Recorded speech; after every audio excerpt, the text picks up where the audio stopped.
نحمده ونستعينه ونستغفره ونؤمن به ونتوكل عليه ونعوذ بالله من شرور أنفسنا ومن سيئات أعمالنا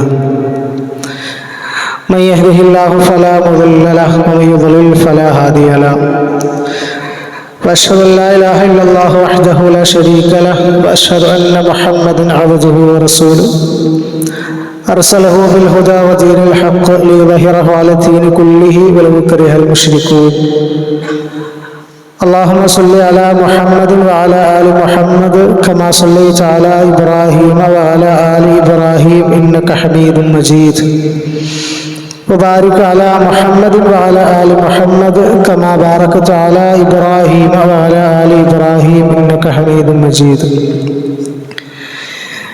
يا أيها الذين آمنوا اتقوا الله حق تقاته ولا تموتن إلا وأنتم مسلمون يا أيها الناس اتقوا ربكم الذي خلقكم من نفس واحدة وخلق منها زوجها وبث منهما رجالا كثيرا ونساء واتقوا الله الذي تساءلون به والأرحام إن الله كان عليكم رقيبا يا أيها الذين آمنوا اتقوا الله وقولوا قولا سديدا يصلح لكم أعمالكم ويغفر لكم ذنوبكم ومن يطع الله ورسوله فقد فاز فوزا عظيما أما بعد فإن خير الحديث كتاب الله وخير الهدي هدي محمد صلى الله عليه وسلم وشر الأمور محدثاتها وكل محدثة بدعة وكل بدعة ضلالة وكل ضلالة في النار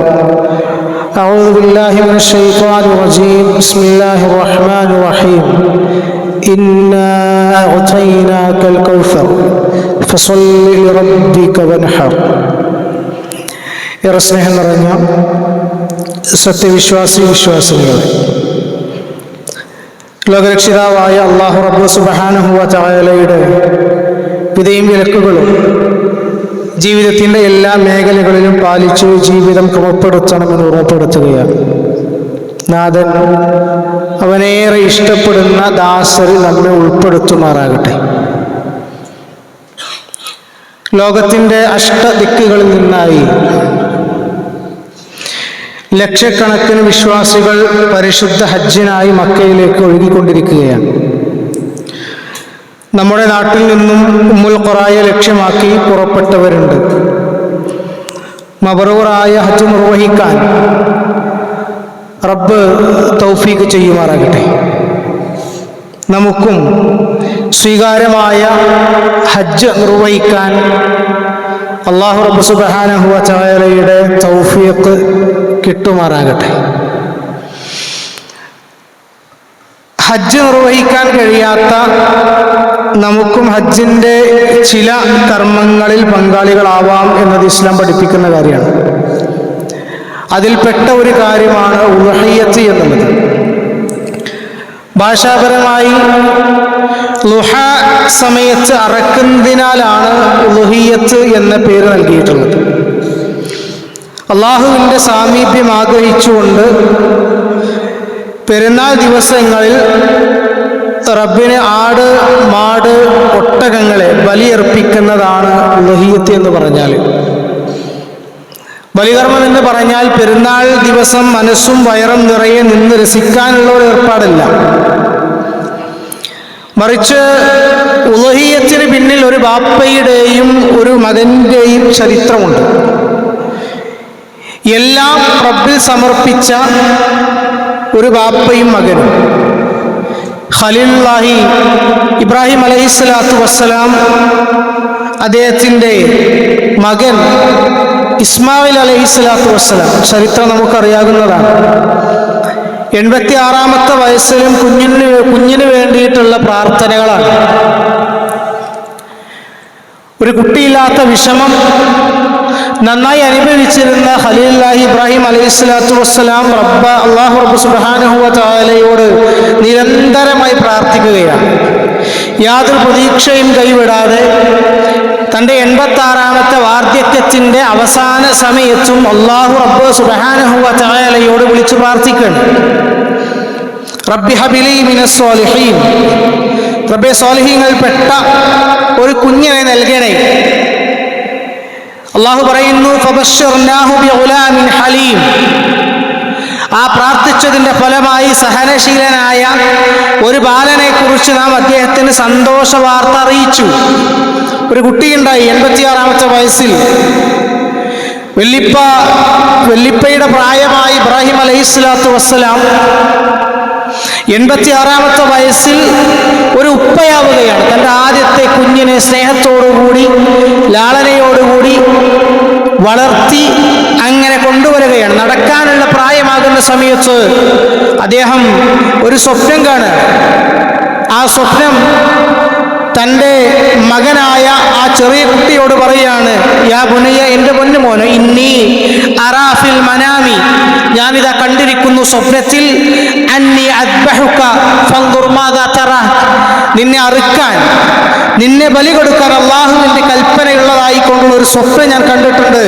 ഫൻദുർ മാദാ തറാ, എന്താണ് നിന്റെ അഭിപ്രായം എന്ന് ഒരു ചെറിയ കുഞ്ഞിനോട് ഇബ്രാഹിം അലൈഹിസ്സലാത്തു വസ്സലാം ചോദിക്കുന്ന ചോദ്യത്തിന് ആ കുട്ടി പറയുന്ന മറുപടി, താങ്കൾക്ക് കൽപ്പിക്കപ്പെട്ട കാര്യം എന്താണെങ്കിലും അത് താങ്കൾ നിറവേറ്റിക്കൊള്ളുക.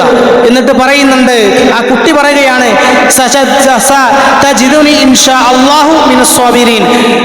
പിതാവേ, താങ്കൾക്ക് എന്നെ ക്ഷമാശീലരുടെ കൂട്ടത്തിൽ താങ്കൾക്ക് എന്നെ കാണാവുന്നതാണ് എന്ന് ആ ചെറിയ കുട്ടിയായ ഇസ്മായിൽ ഇബ്രാഹിം അലൈഹിസ്സലാത്തു വസ്സലാമയോട് പറയാണ്. തീർച്ചയായും വല്ലാത്തൊരു പരീക്ഷണമാണത്. ആറ്റുനോറ്റ് കിട്ടിയ ഒരു മകനെ, അവനെ ഏറ്റവും നന്നായി വളർത്തി വലുതാക്കുന്ന ഒരു ഉപ്പയും ഉമ്മയും, ആ വളർച്ചയുടെ 1-ാമത്തെ ഘട്ടത്തിൽ തന്നെ ആ മകനെ ബലി കൊടുക്കണമെന്ന വല്ലാത്ത ഒരു കൽപ്പന അല്ലാഹു റബ്ബ് സുബ്ഹാനഹു വ തആലയിൽ നിന്ന് കിട്ടുകയാണ്.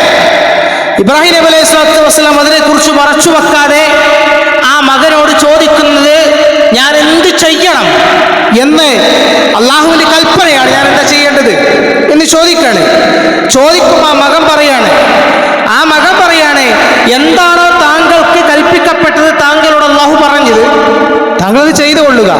നാളെ ക്ഷമാശീലരായ മക്കളുടെ കൂട്ടത്തിൽ പിതാവേ, അങ്ങേക്ക് എന്നെ കാണാനാകുന്നതാണ്. വിശുദ്ധ ഖുർആനിൽ പറയുന്നുണ്ട്, ഇന്ന ഹാദാ ലഹുവൽ ബലാഉൽ മുബീൻ, അത് തീർച്ചയായും ഇത് സ്പഷ്ടമായ ഒരു പരീക്ഷണം തന്നെയാണ്, വല്ലാത്തൊരു പരീക്ഷണമാണ്. സ്വന്തം മകന്റെ കഴുത്തിൽ കത്തിവെക്കുക എന്ന് പറഞ്ഞാൽ ഒരു പിതാവിന് സഹിക്കൂല. അതും 86 വർഷങ്ങൾക്ക് ശേഷം ജീവിതത്തിന്റെ വാർദ്ധക്യത്തിന്റെ സന്ധ്യയിൽ ഇങ്ങനെ ഒരു മകനെ നൽകിയിട്ട് ഇങ്ങനെ ഒരു കാര്യത്തിന് വേണ്ടി അള്ളാഹുവിന്റെ കൽപ്പനയുണ്ടാകുമ്പോൾ ഏതൊരു പിതാവും ആ മനസ്സിടറിക്കൊണ്ടേ ആ ഒരു കൽപ്പനയെ അഭിമുഖീകരിക്കുകയുള്ളൂ. അങ്ങനെ ഇബ്രാഹിം അലൈഹിസ്സലാത്തു വസ്സലാം അത് തയ്യാറായി. ഫദൈനാഹു ബിദബിഹിൻ അലീം, അവന് പകരം ബലിയർപ്പിക്കാനായി മഹത്തായ ഒരു ബലിമൃഗത്തെ നാം നൽകുകയും ചെയ്തു. ആ ഒരു സ്വപ്നത്തിൻ്റെ സാക്ഷാത്കാരം, ആ സ്വപ്നം സാക്ഷാത്കരിച്ചതിന്, പൂർത്തീകരിച്ചതിന് അല്ലാഹു റബ്ബ് സുബ്ഹാനഹു വ തആല അതിന് തയ്യാറായതിന് പകരമായിക്കൊണ്ട് ഒരു ബലിമൃഗത്തെ നാം നൽകുകയും ചെയ്തു എന്ന് അല്ലാഹു റബ്ബ് സുബ്ഹാനഹു വ തആല പറയാണ്. നമ്മൾ മനസ്സിലാക്കേണ്ടത്, മകനെ പോലും സമർപ്പിക്കാൻ തയ്യാറായ ഇബ്രാഹിം അലൈഹിസ്സലാത്തു വസ്സലാമിൻ്റെ ത്യാഗസ്മരണയാണ് ഉലൂഹിയ്യത്ത് എന്ന് കേൾക്കുമ്പോൾ നമ്മുടെ മനസ്സിലേക്ക് വരേണ്ടത്. നാം എന്താണ് നൽകിയിട്ടുള്ളത്? നമ്മുടെ റബ്ബിന് നമുക്ക് വേണ്ടി സകലതും നൽകിയ അല്ലാഹു റബ്ബ് സുബ്ഹാനഹു വ തആലയ്ക്ക് നമ്മൾ എന്ത് നൽകി? അല്ലാഹു നമുക്ക് നൽകിയ ഒരുപാട് അനുഗ്രഹങ്ങളില്ലേ? നാം എന്താണ് തിരികെ കൊടുത്തത്? നമുക്ക് തൗഹീദ് കിട്ടിയില്ലേ? ഏകനായ റബ്ബിനെ മാത്രം ആരാധിക്കാനുള്ള ഒരു അവസരം, ആ കൃത്യമായ വിശ്വാസം അല്ലാഹു റബ്ബ് സുബ്ഹാനഹു വ തആല നമുക്ക് നൽകിയില്ലേ? എത്ര പേർക്ക് ഈ തൗഹീദിന്റെ വെള്ളി വെളിച്ചം കിട്ടാതെ പ്രയാസപ്പെടുന്ന, ഈ തൗഹീദിന്റെ വെള്ളി വെളിച്ചം കിട്ടാതെ ജാറങ്ങളിലും മഖബറകളിലും അതേപോലെ തന്നെ മറ്റു പുണ്യസ്ഥലങ്ങളിലും പോയി അവരുടെ അർത്ഥനകളും പ്രാർത്ഥനകളും പൂജകളും എല്ലാം ആ ആളുകളോട് ചെയ്യുന്ന തൗഹീദിന്റെ മാധുര്യം അറിയാത്ത എത്രയോ ആളുകളില്ലേ? പക്ഷെ അള്ളാഹു നമുക്ക് ആ തൗഹീദിനെ നൽകിയില്ലേ? നമസ്കാരം, നമുക്ക് നമസ്കരിക്കാനുള്ള ഭാഗ്യം നൽകിയില്ലേ? ഒരു വിശ്വാസിയും ഒരു അവിശ്വാസിയും തമ്മിലുള്ള വ്യത്യാസം എന്തെന്ന് ചോദിച്ചപ്പോൾ അസ്സലാത്ത് എന്ന് പ്രവാചകൻ സല്ലല്ലാഹു അലൈഹി വസല്ലമ പറഞ്ഞതായിട്ട് നമുക്ക് കാണാൻ കഴിയും. ആ ഒരു അവസരം അല്ലാഹു റബ്ബ് സുബ്ഹാനഹു വ തആല നമുക്ക് നൽകിയില്ലേ? നോമ്പ് നൽകിയില്ലേ? ഒരു മാസമല്ല, ഒരു വർഷത്തേക്ക് നോൽക്കാനുള്ള ഒരുപാട് നോമ്പുകൾ പഠിപ്പിച്ചിട്ടുണ്ട് അല്ലാഹു റബ്ബ് സുബ്ഹാനഹു വ തആല. മഹാനായ പ്രവാചകൻ സ്വല്ലല്ലാഹു അലൈഹി വസല്ലമ റമദാൻ മാസത്തിലെ 30 നിർബന്ധ നോമ്പുകൾക്ക് ശേഷം നമുക്ക് ഓരോ നോമ്പുകളും സുന്നത്തായതും അതേപോലെ തന്നെ പദവികൾ, ആ നോൽക്കുന്ന നോമ്പനുസരിച്ച് അതിൻ്റെ പദവികളെ കുറിച്ചും അല്ലാഹു റബ്ബ് സുബ്ഹാനഹു വ തആലയുടെ പ്രവാചകൻ നമുക്ക് പരിചയപ്പെടുത്തി തന്നില്ലേ? ആ അനുഗ്രഹങ്ങളെല്ലാം കിട്ടിയ ഏറ്റവും നല്ല അടിമകളായ ആളുകളിൽ നമ്മൾ തിരിച്ച് അല്ലാഹു റബ്ബ് സുബ്ഹാനഹു വ തആലക്ക് എന്താണ് കൊടുത്തത്?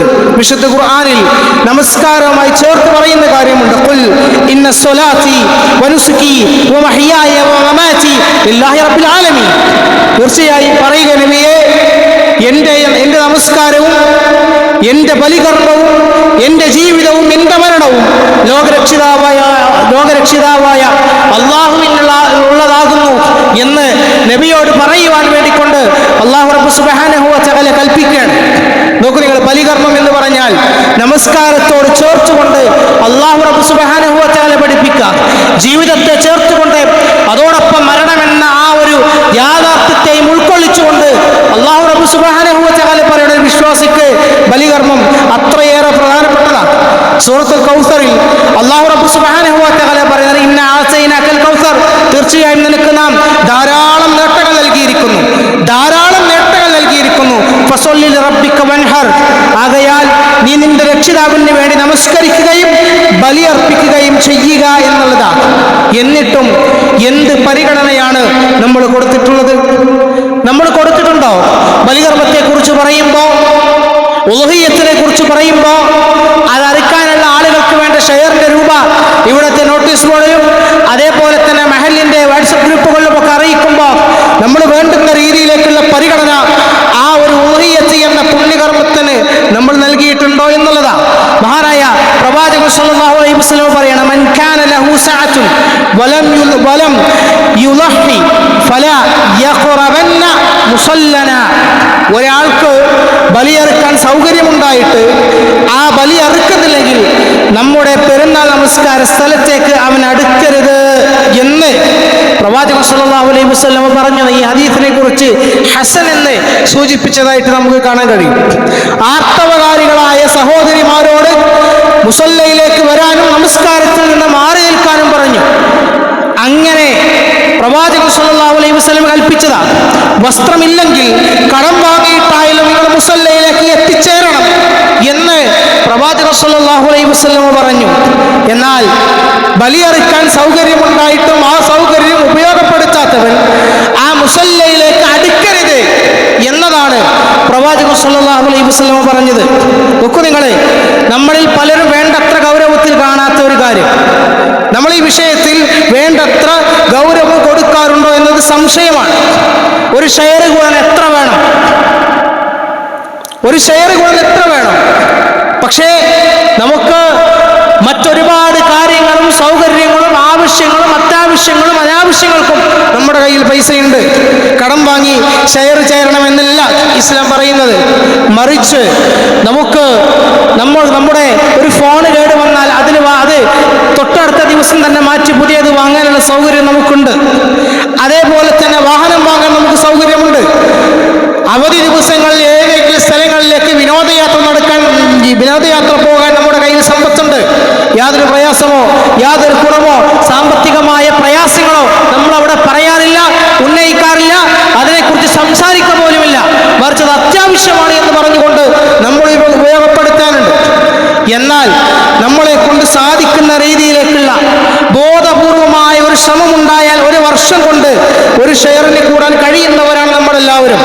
കാരണം ഇന്ന് ആ ഒരു ഷെയറിന്റെ വില പറഞ്ഞ് ആ ഷെയറുടെ പള്ളിയിൽ പ്രഖ്യാപിച്ച് അത് നമ്മുടെ കാതുകളിലേക്ക് എത്തി ഒരു ഷെയറിന് ഇത്ര രൂപയാണ് എന്ന് പറയുമ്പോൾ ഒരു പക്ഷേ അതെടുക്കാൻ നമുക്ക് പ്രയാസമുണ്ടായിരിക്കും. ചുരുങ്ങിയ ദിവസത്തിനുള്ളിൽ അത്രയും ഒരു എമൗണ്ട് എത്തിക്കാൻ അല്ലെങ്കിൽ അത്ര എമൗണ്ട് സംഘടിപ്പിക്കാൻ പ്രയാസമുള്ളവരുണ്ടാവും. പക്ഷേ ഇത് എല്ലാ വർഷവും ഉളുഹിയ്യത്തുള്ളതാണ് എന്നറിഞ്ഞുകൊണ്ട് ആ ഉളുഹിയ്യത്തിലേക്ക് ഒരു വർഷം മുന്നേ തന്നെ തയ്യാറെടുപ്പുകൾ നടത്തി കൂട്ടിവെച്ച് ആ ഉളുഹിയ്യത്തിൽ ചേരാനുള്ള കഴിവ് നമുക്കുണ്ട് പരിഗണന കൊടുക്കുന്നില്ല എന്നുള്ള പലരുടെയും വിശ്വാസം ഇത് പണക്കാർക്ക് മാത്രമാണ് എന്നുള്ള ഒരു ധാരണയാണ്. തിരിച്ചും നമ്മുടെ ധാരണ എല്ലാവർക്കും കഴിയും, എല്ലാവർക്കും കഴിയും. എല്ലാ ആവശ്യങ്ങൾക്കും നമ്മുടെ കയ്യിൽ സമ്പത്തുണ്ട്, പൈസയുണ്ട്, മുതലുണ്ട് എങ്കിൽ ഈ ഉളുഹിയ്യത്തിന് ആവശ്യമായ സമ്പത്തും മുതലും ഒക്കെ നമ്മുടെ കയ്യിലുണ്ട്. പക്ഷേ നമ്മളത് ഒരുങ്ങുന്നില്ല എന്നുള്ളതാ. മഹാനായ പ്രവാചകൻ സ്വല്ലല്ലാഹു അലൈഹി വസല്ലമ ഈ ബലികർമ്മത്തിന് വലിയൊരു മാതൃകയാണ്. ബലികർമ്മത്തിൽ കണ്ട് പൈസ കൊടുക്കാന്ന് മാത്രമല്ല എൻ്റെ ചടങ്ങ്, അതിലൊക്കെ ഇടപഴകണമെന്ന പഴയ കാലത്തെ ആൾക്കാരൊക്കെ പറയാറുണ്ട്. ഞങ്ങളൊക്കെ ഒരു ബലിമൃഗത്തെ അതിനെ അറുത്തു കഴിഞ്ഞാൽ അതിനെ അറുക്കാൻ കൂടും, അതിൻ്റെ തൊലി ഉരിക്കാൻ കൂടും. അതേപോലെ തന്നെ അതിലേക്കണ്ട് ഇറങ്ങിയിട്ടാണ് വ്യാപൃതരായിരിക്കും അതിൽ നിന്നാണ്. ഇന്ന് മുണ്ട് താളം കുത്തി ഇങ്ങനെ മുന്നിലേക്ക് പോയിട്ട് ആ ചോര തെറിക്കുമോ എന്ന് ഭയന്നുകൊണ്ട് എന്ന് പേടിച്ചുകൊണ്ട് അതിങ്ങനെ മാറി നിന്ന് നോക്കി നിൽക്കുന്ന ആൾക്കാരുണ്ട്. അവിടെയാണ് പ്രവാചകൻ സ്വല്ലല്ലാഹു അലൈഹി വസല്ലമ പറയുന്നത്. പ്രവാചകൻ ആ ഒരു ബലികർമ്മം നടത്തുമ്പോൾ ആ പ്രവാചകൻ സ്വല്ലല്ലാഹു അലൈഹി വസല്ലമ ആ ഒരു ആടിനെ സ്വന്തം കൈ കൊണ്ട് അറുക്കാറുണ്ടായിരുന്നു. സ്വന്തം കൈ കൊണ്ട് പ്രവാചകൻ അറുക്കും. ചൊല്ലും. അതേപോലെ തന്നെ തക്ബീർ ചൊല്ലിക്കൊണ്ട് പ്രവാചകൻ സ്വല്ലല്ലാഹു അലൈഹി വസല്ലമ അറുക്കാറുണ്ട് എന്നുള്ളതാണ്. ഇതും നമ്മൾ മനസ്സിലാക്കണം. പൈസ കൊടുത്ത് ഞാനിതാ ഒരു ഓഹരിക്ക് ഞാൻ കൂടിയിരിക്കുന്നു, എൻ്റെ ഒരു ഷെയർ ഇതാ എന്ന് പറഞ്ഞ് ഒരു പൈസ കണ്ട് അയച്ചു കൊടുത്ത് ആ പെരുന്നാൾ ദിവസമോ അല്ലെങ്കിൽ തൊട്ടടുത്ത ദിവസമോ അറുക്കുന്ന സമയത്ത് ആ ഷെയർ വീട്ടിലേക്ക് കൊണ്ടുവരുമ്പോൾ അതെടുത്ത് വെക്കുന്ന ഒരു സമ്പ്രദായമല്ല ഇസ്ലാം പഠിപ്പിക്കുന്നത്. മറിച്ച് അതിലേക്ക് ഇറങ്ങി വ്യാപൃതരായിക്കൊണ്ട് അതിലേക്ക് ഇറങ്ങുന്നതായിരുന്നു പ്രവാചക ചര്യയിൽ നമുക്ക് കാണാൻ കഴിയും. സ്വന്തമായി അറുക്കലാണ് ഉത്തമം എന്ന് പറയുന്നുണ്ട് ഇസ്ലാമിൽ. സ്വന്തമായി അറുക്കൽ ഉത്തമമാണ്. ഇനി അതിന് കഴിയില്ലെങ്കിൽ ഷെയർ കൂടാം എന്നുള്ളതാണ്. ഷെയർ കൂടി പങ്കാളികളാകാം. അതിലാടാണ് എങ്കിൽ ഒരു ഷെയറുമില്ലാതെ ഒരാൾ ഒറ്റക്ക് ഇറക്കണം, അതിൽ ഷെയർ കൂടാൻ കഴിയില്ല.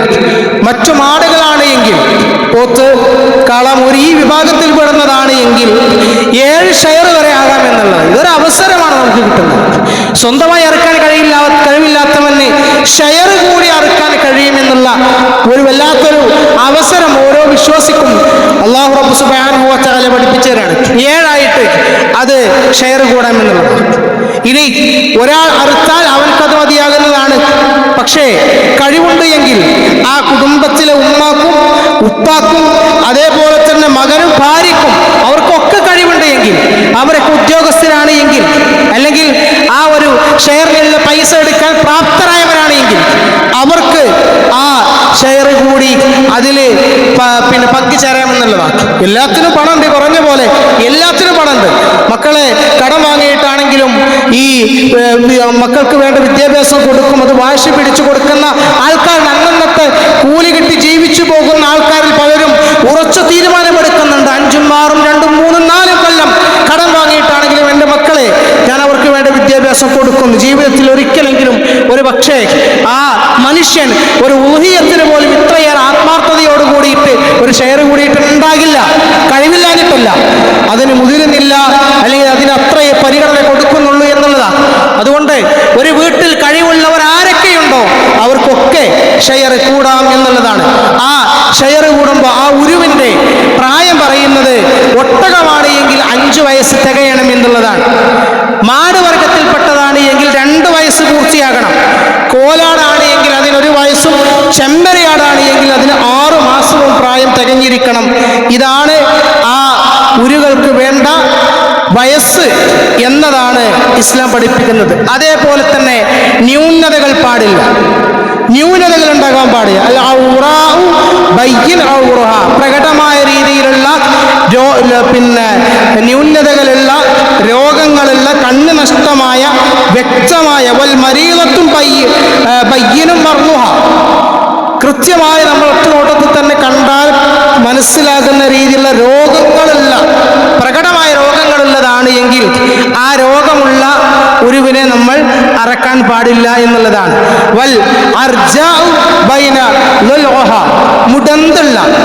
മുടന്തുള്ള ഉരുവിനെയാണ് നമ്മൾ കാണുന്നത് എങ്കിൽ അതിനെയും നമ്മൾ വാങ്ങി വെക്കരുത് എന്നുള്ളതാണ്. അതേപോലെ മജ്ജ പറ്റിയത്, മജ്ജ പറ്റിയത്, കാണാൻ വലിയ ഒരു ഗുണമില്ലാത്തത്, ഇങ്ങനെ നമുക്ക് കണ്ടാൽ തന്നെ മനസ്സിലാക്കുന്ന ചില കാര്യങ്ങൾ, അങ്ങനെയുള്ള ന്യൂനതകൾ ഇല്ലാത്തതിനെ ആയിരിക്കണം വാങ്ങേണ്ടത് എന്നുള്ളത്. വില കുറഞ്ഞത് നോക്കിയിട്ടല്ല വാങ്ങേണ്ടത്. ഈ പറയുന്ന ന്യൂനതകളെല്ലാം ഒഴിവാക്കിയ പൂർണ്ണമായ നമ്മൾക്ക് തോന്നുന്ന രീതിയിലുള്ള ആ ഒരു ഉരുവിനെയാണ്, കന്നിനെയാണ് നമ്മൾ വാങ്ങേണ്ടത് എന്നതാണ് ഇസ്ലാം പ്രവാചകൻ സ്വല്ലല്ലാഹു അലൈഹി വസല്ലം പഠിപ്പിക്കുന്നത്. വാങ്ങിയതിന് ശേഷം ചെറിയ ന്യൂനതകൾ പിന്നീട് കണ്ടാൽ അത് കുഴപ്പമില്ല എന്നതാണ് ഇസ്ലാം പഠിപ്പിക്കുന്നത്. അത് കൃത്യമായി നമുക്ക് വേണം. പിന്നെ മാനസികമായ അടുപ്പമാണ് നമ്മൾ കൊണ്ടുവരുന്ന കന്ന്. ആ കന്ന് നമ്മൾ കൊടുത്തു, ഉടമ വാങ്ങി, പക്ഷെ ഉടമക്കറിയില്ലത് ഏതാണ് എൻ്റെത് എന്ന്, ഉടമക്കറിയില്ല. അങ്ങനെ ഉണ്ടെങ്കിൽ ഒരു മാനസികമായ ഒരു അടുപ്പുണ്ടാക്കാൻ ശ്രദ്ധിക്കണമെന്നാണ്. മാനസികമായൊരു അടുപ്പുണ്ടാവണം ആ കന്നുമായിട്ട്.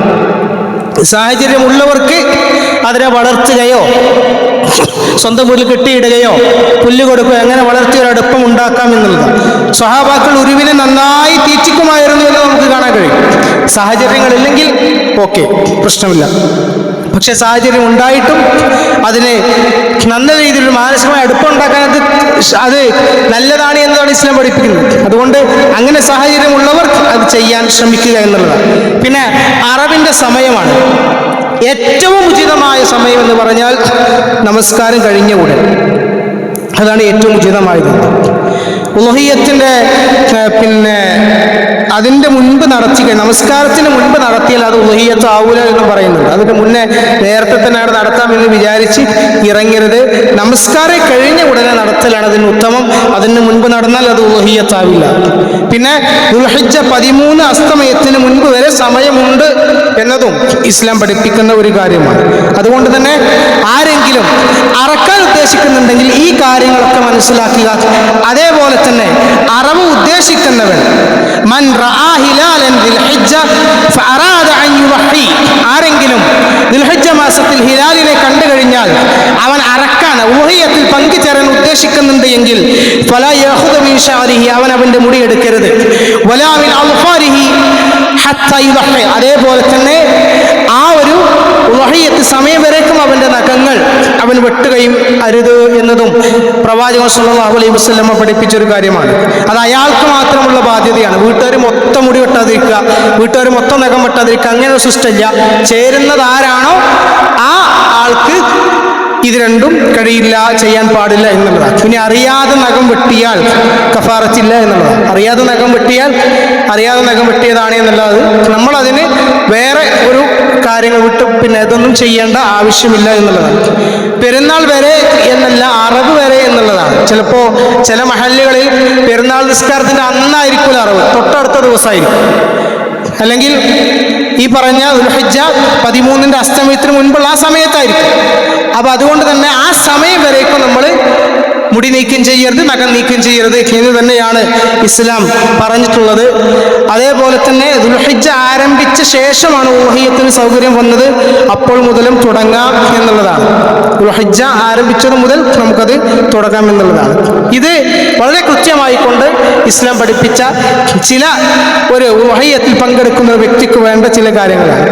പിന്നെ ഏറ്റവും പ്രധാനം എന്ന് പറയുന്നത് തഖ്വയാണ്. ലൻ യനാലുല്ലാഹു ലുഹൂമഹാ വലാ ദിമാഉഹാ വലാകി യനാലുഹു തഖ്വ മിൻകും, നിങ്ങളിൽ നിന്ന് അല്ലാഹു റബ്ബ് സുബ്ഹാനഹു വ തആലക്ക് വേണ്ടത് ആ മൃഗത്തിന്റെ മാംസമോ ആ മൃഗത്തിന്റെ രക്തമോ ഒന്നുമല്ല, മറിച്ച് തഖ്വയാണ് പ്രധാനപ്പെട്ടത്. ആൾക്കാർ കാണാൻ വേണ്ടിയിട്ട് ഞാൻ ഉളുഹിയ്യത്ത് അറക്കുന്നുണ്ട്, ആ രീതിയിലാണ് ആരെങ്കിലും ഉളുഹിയ്യത്തിൽ ചേരുന്നതെങ്കിൽ അത് അവനാ മാംസവും കിട്ടും, അതേപോലെ തന്നെ അതിൻ്റെ കാര്യങ്ങൾ അവന് കിട്ടും എന്നല്ലാതെ തഖ്വയാണ് ഇതിൻ്റെ അടിസ്ഥാനം. ആ തഖ്വയോടുകൂടി തന്നെയായിരിക്കണം ഉളുഹിയ്യത്ത് അറുക്കേണ്ടത് എന്നത്, അതിൽ ചേരേണ്ടത് എന്നതും ഇസ്ലാം പറയുന്നുണ്ട്. അതുകൊണ്ട് തന്നെ തഖ്വയിലേക്ക് അള്ളാഹുവിന് വേണ്ടിയിട്ടാണ് ഞാനിത് അറുക്കുന്നത്. ഇത് മഹാനായ പ്രവാചകൻ സ്വല്ലല്ലാഹു അലൈഹി വസല്ലമ, മഹാനായ ഇബ്രാഹിം അലൈഹിസ്സലാത്തു വസ്സലാം, അദ്ദേഹത്തിൻ്റെ മകൻ ഇസ്മായിൽ, ഇവരുടെ ഓർമ്മകൾക്ക് മുന്നിൽ, ഇവരുടെ ത്യാഗപൂർണമായ ജീവിതത്തിന് മുന്നിൽ അത് ഓർത്തുകൊണ്ട് അള്ളാഹുവിൻ്റെ പ്രവാചകൻ കൽപ്പിച്ച ആ കൽപ്പന, റബ്ബിന് വേണ്ടി ഞാനിത് അറുക്കുന്നു, അത് അള്ളാഹുവിനോടുള്ള സൂക്ഷ്മതയുടെ തെളിവാണ് എന്ന് പറഞ്ഞുകൊണ്ടായിരിക്കണം നമ്മൾ നമ്മുടെ അറിവ് ഉണ്ടാകേണ്ടത് എന്നുള്ളതാണ്. അതേപോലെ തന്നെ അറിവ് നന്നാക്കണം. നിങ്ങൾ അറുക്കുന്നുണ്ട് എങ്കിൽ ആ അറിവിനെ നിങ്ങൾ നന്നാക്കുക എന്നുള്ളതാണ്. അത് മൂർച്ചയുള്ള ആയുധമാവണം എന്നുള്ളതാണ്. പല സ്ഥലങ്ങളിലും കാണുന്ന ഒരു കാര്യമാണ്, മൂർച്ചയില്ലാത്ത ഒരു ആയുധം കൊണ്ടുവന്ന് ഇത് അറുക്കുമ്പോൾ കഴുത്തിലേക്ക് വെക്കുമ്പോൾ പലപ്പോഴും അതിൻ്റെ അവസാനത്തിലേക്ക് എത്തുമ്പോൾ അത് മുറിയാതെ ഇരിക്കുന്ന ഒരവസ്ഥ ഉണ്ടാകാറുണ്ട്. അത് ഉണ്ടാകാതെ നോക്കണം എന്നുള്ളതാണ്. മൂർച്ചയുള്ള ആയുധമായിരിക്കണം. അതേപോലെ മൃഗങ്ങൾ പരസ്പരം കാണാതിരിക്കുന്നത് നല്ലതാണ് എന്ന് പറയുന്നുണ്ട്. അതേപോലെ വലിച്ചഴിച്ചുകൊണ്ട് ഉരുവിനെ കൊണ്ടുവരരുത് എന്ന് പറയുന്നത്. വലിച്ചഴിച്ച് വരാതിരിക്കുമ്പോൾ വലിച്ചു കൊണ്ടുവരാ, അത് ചെയ്യരുത്. അതേപോലെ ഖിബലക്ക് മുന്നിൽ നിർബന്ധമില്ല, പക്ഷേ അഭികാമ്യമാണ് എന്നും പറയുന്നുണ്ട്. അതേപോലെ ബിസ്മില്ലാഹി അല്ലാഹു അക്ബർ എന്ന് പറഞ്ഞുകൊണ്ടായിരിക്കണം നമ്മൾ അറുക്കേണ്ടത്. തല മറക്കണം എന്ന നിർദ്ദേശമൊന്നും കാണാൻ കഴിയുന്നില്ല. അതേപോലെ തന്നെ തല വേർപ്പെട്ടാൽ, അറുക്കുന്നതിനിടയിൽ തല വേർപ്പെട്ടാൽ അത് പ്രശ്നമില്ല എന്നും പറയുന്നുണ്ട്. വ്യത്യസ്തങ്ങളായ ആളുകൾ, പണ്ഡിതന്മാരുടെ അഭിപ്രായങ്ങളാണ് ഇതെല്ലാം എന്ന് പറയുന്നത്. അതേപോലെ തന്നെ അതിൻ്റെ വിതരണം 3 രീതിയിലാണ് ഇസ്ലാം പഠിപ്പിക്കുന്നത്. ഒന്ന്, സ്വന്തം തിന്നുക, സമ്മാനമായി നൽകുക, ദാനം ചെയ്യുക എന്നുള്ളതാണ്. മുൻഗാമികളിൽ ചിലർ 3 ഭാഗിക്കുന്നത് കാണാം. ഈ രീതിയിലാണ് ഭാഗിക്കുന്നത്. ഇങ്ങനെ ചെയ്യണം എന്ന നിർദ്ദേശമില്ല, പ്രത്യേകം പരിധി നിശ്ചയിച്ചിട്ടില്ല. നമ്മളൊക്കെ പലപ്പോഴും ചെയ്യാറുള്ള കാര്യമാണ്, ഇപ്പോഴും ചെയ്തുകൊണ്ടിരിക്കുന്നുണ്ട്. 3 നമ്മൾ ഭാഗിക്കും. 3 ഒന്ന്, അതിൻ്റെ ഉരുവിൻ്റെ അവകാശികൾക്ക്, ആ ചേർന്ന ഉദുഹയ്യത്ത് ചേർന്ന ആൾക്കാർക്ക് അത് സ്വന്തം തിന്നുക എന്നുള്ള വകുപ്പ് പെടുന്നത്. പിന്നെ നമ്മുടെ ചുറ്റുഭാഗത്തുള്ള ആ പരിചയത്തിലുള്ള നമ്മുടെ ആ മഹലുമായി ബന്ധപ്പെട്ട ആളുകൾക്ക്. മറ്റൊന്ന്, ദാനം ചെയ്യുക എന്നുള്ള. ഇങ്ങനെ അതിന് കൂടാൻ കഴിവില്ലാത്ത ആൾക്കാർക്ക് ദാനം ചെയ്യുന്ന രീതി. ഇങ്ങനെ 3 നമ്മൾ സാധാരണയായിട്ട് നമ്മൾ കാണാറുണ്ട്. മുൻഗാമികളിൽ ചിലർ ഇങ്ങനെ 3 വായിക്കുന്നത് കാണാം. പക്ഷെ ഇങ്ങനെ ചെയ്യണമെന്ന നിർദ്ദേശം ഇല്ല, പ്രത്യേക ഒരു പരിധി നിശ്ചയിച്ചിട്ടൊന്നുമില്ല എന്നതാണ് ഇതിലെ ഫിഖ്ഹി മസ്അലകളിൽ നമുക്ക് കാണുവാൻ കഴിയുന്നത്.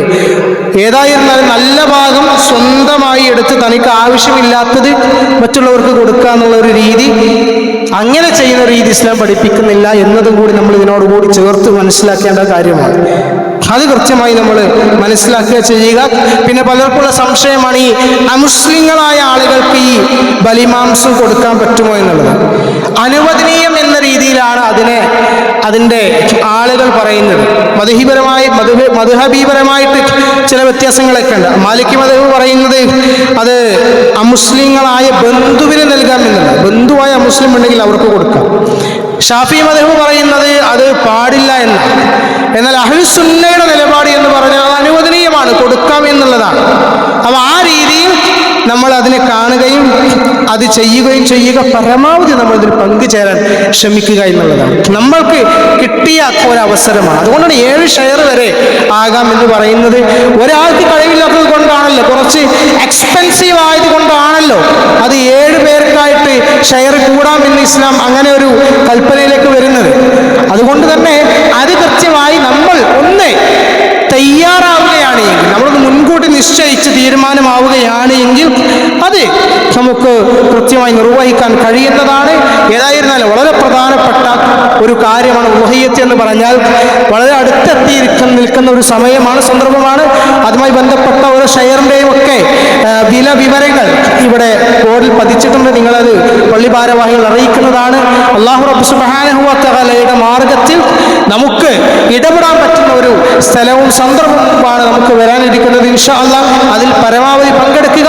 അല്ലാഹു അതിനുള്ള തൗഫീഖ് നൽകി അനുഗ്രഹിക്കുമാറാകട്ടെ.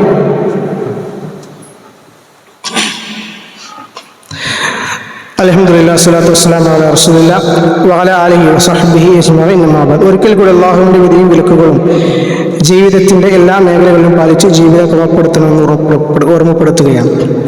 ബൗസറ സമൂഹത്തിൽ ജീവിക്കുമ്പോൾ ഉളുഹിയ്യത്തുമായി വരുന്ന ചില ചോദ്യങ്ങളുണ്ട്. ഒന്ന്, ഒരു മൃഗത്തിൻ്റെ ജീവൻ അപഹരിച്ചാണോ നിങ്ങളുടെ ആരാധന എന്നുള്ളത് അങ്ങനെ ചോദിക്കാറുണ്ട്. യഥാർത്ഥത്തിൽ മനുഷ്യനെ സസ്യാഹാരി ആക്കിയിട്ടല്ല സൃഷ്ടിച്ചിട്ടുള്ളത് എന്നുള്ളത്. അതിൻ്റെ ദഹന പ്രക്രിയയും അതേപോലെ തന്നെ ദന്ത ക്രമീകരണങ്ങളും ഒക്കെ എടുത്ത് നോക്കുമ്പോൾ പഠന വിധേയമാക്കുമ്പോൾ നമുക്കത് മനസ്സിലാക്കാൻ കഴിയും. ഖലഖലകും മാ ഫിൽ അർളി ജമിഅ, എല്ലാം സൃഷ്ടിച്ചിരിക്കുന്നത് എല്ലാവർക്കും വേണ്ടി സൃഷ്ടിച്ചതാണെന്നാണ്. അപ്പോൾ ആ രീതിയിലായിരിക്കണം നമ്മൾ ഇതിനെ കാണേണ്ടത് എന്നുള്ളത്. അങ്ങനെ ചില ചോദ്യങ്ങൾ, നമ്മൾ ബഹുസ്വര സമൂഹത്തിൽ ജീവിക്കുന്നവരാണ്, സ്വാഭാവികമായി അത്തരത്തിലുള്ള ചോദ്യങ്ങൾ നമ്മുടെ മുന്നിലേക്ക് വരുമ്പോൾ അവിടെ നമുക്കതിന് കൃത്യമായൊരു മറുപടി പറയാൻ നമുക്ക് കഴിയണം എന്നുള്ളത്. പിന്നെ വേറെ ചില ആൾക്കാർ ചോദിക്കുന്നത് ഈ പണം വല്ല ധർമ്മം ചെയ്താൽ പോരെ എന്നുള്ളത്. ഈ പണം വേറെതൊക്കെ രീതിയിൽ പാവങ്ങളായ ആളുകളല്ലേ, പ്രയാസപ്പെടുന്ന, ബുദ്ധിമുട്ടുന്ന, ജീവിതത്തിൽ ക്ലേശം അനുഭവിക്കുന്ന ആളുകളല്ലേ, അവർക്ക് കൊടുത്തുകൂടെ എന്ന് ചോദിക്കുന്ന ആൾക്കാരുണ്ട്. അതിന് ഇസ്ലാം തന്നെ ഏർപ്പെടുത്തിയ സംവിധാനമാണ് സക്കാത്ത്. സക്കാത്ത് നിർവഹണത്തിലൂടെ ആളുകളുടെ പ്രയാസം മാറ്റാൻ ഇസ്ലാം ഏറ്റവും നല്ലൊരു വഴി വേറെ കണ്ടുവച്ചിട്ടുണ്ട്. അതുകൊണ്ട് തന്നെ ആളുകളുടെ പ്രയാസം മാറ്റാൻ ധർമ്മം നൽകാൻ സക്കാത്ത് പോലെയുള്ള, സ്വതഖ പോലെയുള്ള സംവിധാനങ്ങൾ ഇസ്ലാമിലുണ്ട്. ഇത് ബലികർമ്മമാണ്. അത് ഒരു പ്രവാചകനോടുള്ള ഏറ്റവും വലിയ ആദരവ്, അദ്ദേഹത്തിന്റെ ത്യാഗസ്മരണകൾ പുതുക്കുന്ന. അതുകൊണ്ടാണ് അള്ളാഹു പറയുന്നത് ഇന്ന സ്വലാത്ത് വനുസുക്കി എന്ന് പറയുന്നത്. നിങ്ങൾക്ക് ബലികർമ്മം, നിങ്ങൾക്ക് അള്ളാഹു നമസ്കാരത്തിന്റെ കൂടെ പറയുന്നത് ബലികർമ്മത്തെയാണ്. അതേപോലെ അനുഗ്രഹങ്ങൾ, നിങ്ങൾക്ക് ഒരുപാട് അനുഗ്രഹങ്ങൾ നൽകിയിരിക്കുന്നെന്ന് പറഞ്ഞിട്ട് പിന്നെ പറയുന്നത് ഫസല്ലി ലിറബ്ബിക വൻഹർ, നിന്റെ റബ്ബിന് വേണ്ടി ബലി അറുക്കുകയും ചെയ്യുക എന്ന് വിശുദ്ധ ഖുർആനിൽ പറയാനുള്ള കാരണം അതാണ്. അതുകൊണ്ട് ഇത് വലിയ ഒരു പുണ്യമുള്ള കാര്യമാണ് എന്ന് മനസ്സിലാക്കിക്കൊണ്ട് തന്നെ ആയിരിക്കണം ഓരോ വിശ്വാസിയുടെ സമീപനം. അത് കൃത്യമായും പാലിച്ചുകൊണ്ടായിരിക്കണം നമ്മുടെ ജീവിതം. അത്തരക്കാരിൽ അല്ലാഹു റബ്ബ് സുബ്ഹാനഹു വ തആല നമ്മെ ഉൾപ്പെടുത്തുമാറാകട്ടെ. അള്ളാഹുവെ, ഞങ്ങളിൽ നിന്ന് വന്ന ചെറുതും വലുതുമായ എല്ലാ തെറ്റുകുറ്റങ്ങളും ഞങ്ങൾക്ക് വിട്ടുപുറത്ത് മാപ്പാക്കി തരണമെന്നാണ്. അള്ളാഹുവെ, ഈ ലോകത്ത് നിന്ന് ഇവിടെ പറഞ്ഞു പോകുന്ന സന്ദർഭത്തിൽ ലാ ഇലാഹ ഇല്ലല്ലാഹ് എന്ന കാര്യം ചോദിച്ചൊരിച്ച് മരണപ്പെട്ടു പോകുന്നവരുടെ കൂട്ടത്തിൽ ഞങ്ങളെ ഉൾപ്പെടുത്തണമെന്നാണ്. അള്ളാഹുവെ, ലോകത്തിൻ്റെ നാനാഭാഗങ്ങളിൽ പ്രയാസങ്ങൾ അനുഭവിക്കുന്ന ഒരുപാട് ആളുകളുടെ നാഥ, അവരുടെ പ്രയാസങ്ങളെല്ലാം നീ തീർത്തു കൊടുക്കണമെന്നാണ്. അള്ളാഹുവെ, ശക്തമായ ചൂടിന് ആശ്വാസമായി ഞങ്ങൾക്ക് നീ മഴയെ വർഷിപ്പിച്ച് നൽകണമെന്നാണ്. വലിയ പ്രയാസത്തിലും പ്രതിസന്ധിയിലും അതേപോലെ തന്നെ കൊടിയ വരൾച്ചയിലേക്ക് നീങ്ങുകയാണ് റബ്ബേ. ഞങ്ങൾക്ക് നീ നിന്റെ റഹ്മത്തായ മഴയെ നിന്റെ കാരുണ്യമായിക്കൊണ്ട് തന്നെ നീ ഞങ്ങൾക്ക് നൽകി അനുഗ്രഹിക്കണമെന്നാഥാ. ഞങ്ങളുടെ മാതാപിതാക്കൾക്ക് നീ പുറത്തു കൊടുക്കണമെന്നാഥാ. സാമ്പത്തികമായി പ്രയാസങ്ങൾ അനുഭവിക്കുന്ന ഒരുപാട് ആളുകളുണ്ട്, അവരുടെ സാമ്പത്തികമായ പ്രയാസങ്ങൾ നീ തീർത്തു കൊടുക്കണമെന്നാഥാ. രോഗം കൊണ്ടും മറ്റും കഷ്ടപ്പെടുന്ന ഒരുപാട് സഹോദരങ്ങളുണ്ട്, അവരുടെ രോഗങ്ങളെല്ലാം നീ ശിഫയാക്കി കൊടുക്കണമെന്നാഥാ. അല്ലാഹുമ്മ അജ്റിനാ മിനന്നാർ, അല്ലാഹുമ്മ അജ്റിനാ മിനന്നാർ, അല്ലാഹുമ്മ അജ്റിനാ മിനന്നാർ, അല്ലാഹുമ്മ ഗഫിർ ലൽ മുഅ്മിനാത്ത് വൽ മുസ്ലിമീന വൽ മുസ്ലിമാത്ത് الأحياء منهم والأموات إنك مجيب الدعوات يا قاضي الحاجات. اللهم يا مقلب القلوب ثبت قلوبنا على دينك. اللهم يا مصرف النفوس صرف نفوسنا على ملتك. ربنا آتنا في الدنيا حسنة وفي الآخرة حسنة وقنا عذاب النار. ربنا تقبل منا، ربنا تقبل منا، ربنا تقبل منا إنك أنت السميع العليم وتب علينا إنك أنت التواب الرحيم. آمين آمين برحمتك يا أرحم الراحمين.